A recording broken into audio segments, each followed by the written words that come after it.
Hello, Gold participants from around the world. I'm Fleur Bickford, Program Director and MC of Gold Midwifery 2015.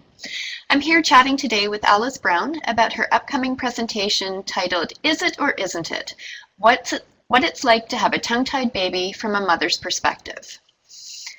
So thank you so much for joining us today, Alys. Really looking forward to your presentation. Thank you, Fleur. First question I have for you is, how did you become interested in the assessment and treatment of tongue tie? How did that become a topic of interest for you? Okay, well, I've since discovered on this journey of enlightenment that along the way I've had 20 nieces and nephews that were tongue-tied, 3 children that I breastfed long-term out of my 5 who were also tongue-tied, and I myself have had a tongue tie and have had that released. So from personal experience, I have come to know how it feels, what it's like to be treated or not treated, and the impact it's had, especially on breastfeeding within our family circle. I have there's 6 sisters, 6 girls in my family, and we've all had children, and 20 of those children have been tongue-tied. So definitely a familial genetic trait on our gene pool. And also I am a midwife and lactation consultant, so about 7 years ago I started learning how to assess and treat tongue ties and have been doing it since. And I've been helping the mothers along the journey, really. It has been a journey of learning and discovery and being able to obviously help them in their babies and being able to breastfeed through treatment, sometimes not treatment, but definitely and recognising the tongue tie and its impact, and lip ties as well, on breastfeeding. Wonderful, thank you.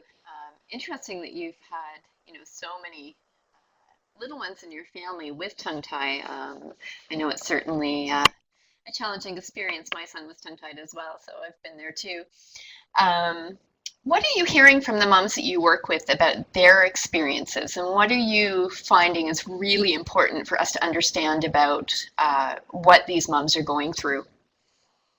Sure. Well, just recently, and I will share it in the presentation online in a few weeks' time, but we have found from our last lot of audit that it is a familial trait. 50% of those that did sort of get back to us from the audit findings said that that's actually they've got a brother, a sister, a sibling, an auntie, an uncle. So I'm finding that there are a lot of them that actually have a familial trait there, similar to my gene pool in my family. A lot of the women are very happy when we find it and we're able to put together the jigsaw puzzles. And we are finding that women that have had mastitis or a breast abscess or just damaged nipples, and the babies have had bronchiolitis, perhaps jaundice, but it's actually all connected. And in the past, we've looked at these things in isolation, but the women are saying, look, listen to me, there is definitely something happening. And I think that as health professionals, we're pretty quick to dismiss these women's experiences. And so for me, having been a mother that's breastfed a child with tongue-tiedness, seeing my sisters also go through those experiences, and having seen some other women that I work with being quite aggrieved, and actually mourning the loss of their breastfeeding experience and having to bottle feed because nobody picked up that their baby had a tongue tie, a lip tie, and we're able to help them with that.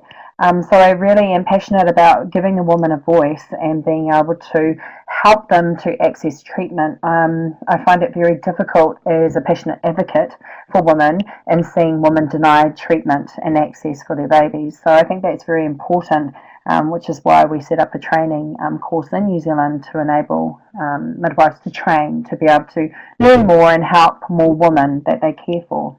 Yes. Thank you.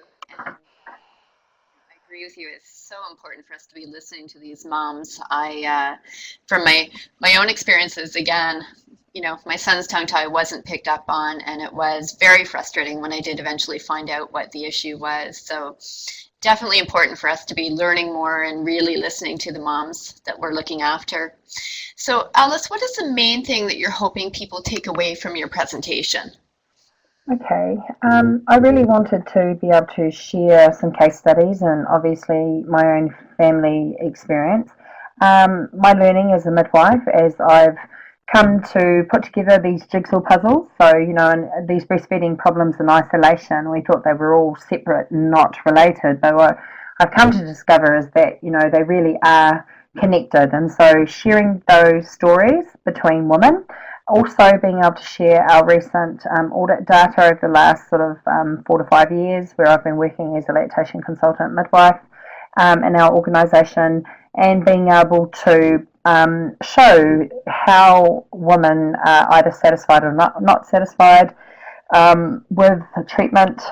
Obviously, most of them are, but how it's improved their breastfeeding and their relationship consequently with their child, whom they breastfeed, and how they're able to go on and breastfeed for longer is often what we've found. And just having more empowerment and knowledge as a mother has helped them to help other people that they know. So it has, for me, I guess I'm hoping that the midwives will be able to gain some tools and being able to assess, diagnose, refer on for treatment, and then looking at how they can help these women, along with lactation consultants, obviously, who are able to give some really specific one-on-one help. So that's pretty much the crux of my presentation, is to give a woman a voice, to talk about my experiences, and to help other midwives know how they can help women to get some treatment or access help around this issue. Fantastic. Thank you, Alys. I am really excited to hear more and to listen to your presentation, and I'm sure our delegates are as well. Alys will be presenting live for us on February 23rd at 1900 UTC, so we look forward to seeing you then. Thank you so much, Fleur. Thank you for the opportunity. I look forward to it.